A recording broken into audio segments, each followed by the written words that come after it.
Realme 12 plus এই ফোনটাতে display change করেছে। আর এই ফোনটাতে অরিজিনাল সুপার অ্যামোলেড ডিসপ্লে লাগানো ছিল। ওটা ভেঙে যাওয়ার পরে কাস্টমার একটা টিএফটি ডিসপ্লে লাগিয়েছিলেন, কিন্তু কোনো কারণে এটা ভেঙে যায়। তো এটা চালাতে চালাতে ওনার যেটা এক্সপিরিয়েন্স হয়েছিল সেটা খুব একটা ভালো হয়নি। কারণ যারা সুপার অ্যামোলেড ডিসপ্লে ইউজ করে নিয়েছে তারা টিএফটি ডিসপ্লে বা ইনসেল ডিসপ্লে ঠিক পোষায় না। এই ফোনটা একটা ওলেড ডিসপ্লে আমি এতে ইনস্টল করেছি, এর কোয়ালিটি নো ডাউট খুব ভালো। আর এই ফোনটার মালিক হচ্ছেন দীপঙ্কর বাবু।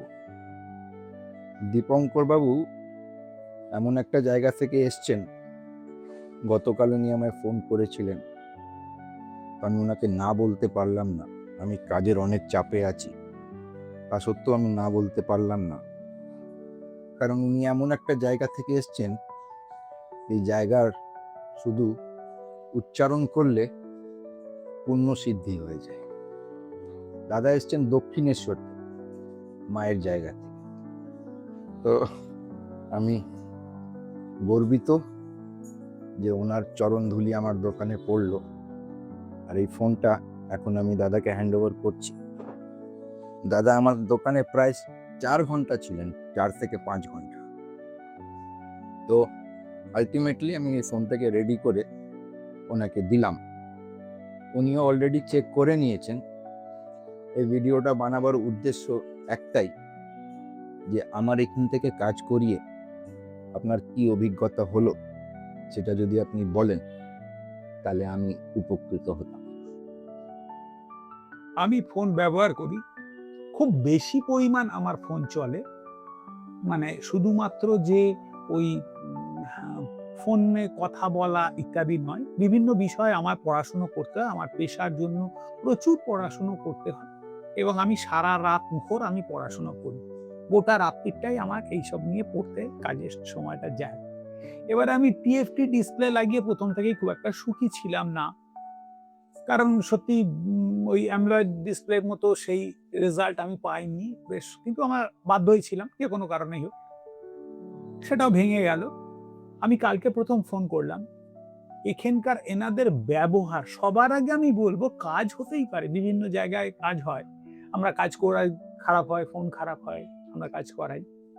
এনার ব্যবহার ভীষণভাবে আমার আকৃষ্ট করেছিল। আমি এলাম, কথা বললাম, এখানকার যে মালিক ভদ্রলোকের ব্যবহার অতুলনীয়, অতুলনীয়। এবং ওনার গাইড করা, কিভাবে কোন কাজটা করলে কিভাবে গাইডটা করলেন আমাকে, সেটা আমি সত্যি ওনার কাছে এজন্য ভীষণভাবে গ্রেটফুল। এবং উনি আমার ফোনটাকে তৈরি করে দিলেন একদম সামনে বসিয়ে। হ্যাঁ, বসতে হয়তো হয়েছে, সময় লেগেছে, কারণ ওনার প্রচুর কাজ আমি এখানে দেখলাম, এবং চারপাশে যা অবস্থা রয়েছে, প্রচুর কাজ হচ্ছে, প্রচুর কাজের চাপ রয়েছে, তার মাঝখান থেকেও উনি যেভাবে আমার কাজটা করে দিলেন, আমি সত্যি স্যাটিসফাইড। এবং এই যে মানে ডিসপ্লেটা আমি দেখছি এখন, সত্যি আমি ঠিকঠাক ভাবে দেখছি যে যে কোনো ছবি বা যে কোনো লেখা, যে কোনো কিছু পড়তে যাওয়া, হ্যাঁ, এটা আমার হ্যাবিট এবং আমার ভীষণ ভালো লাগলো। এটা আমি সত্যি গ্রেটফুল ওনার কাছে। আমিও আপনার কাছে অনেকটা কৃতজ্ঞ যে আপনি আমাকে একটা কাজ করার সুযোগ দিলেন।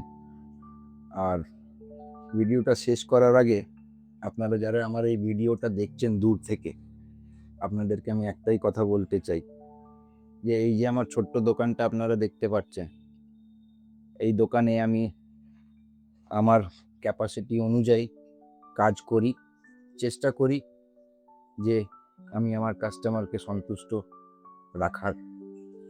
কিন্তু স্বয়ং ঈশ্বর সবাইকে সন্তুষ্ট রাখতে পারেননি, তো আমি আর ওনার সামনে তো একটা তুচ্ছ প্রাণী। তাও আমি আশা করব যে এই ফোনটা চট করে খারাপ না হয়, ভগবানের কাছে কামনা করব। কিন্তু যদি খারাপ হয় তাহলে অবশ্যই আমাকে একবার আপনি ফোন করবেন। অবশ্যই, এবং আর কিছু হোক না হোক, আমার অন্যান্য ফোন খারাপ হলেও আমি এখানেই আসবো। সময় লাগে, আমার বাড়ি থেকে অনেকটা দূরে বহু ফোনের রিপেয়ারিং শপ রয়েছে, কিন্তু আমি এখানেই আসবো। অসংখ্য ধন্যবাদ আপনাকে।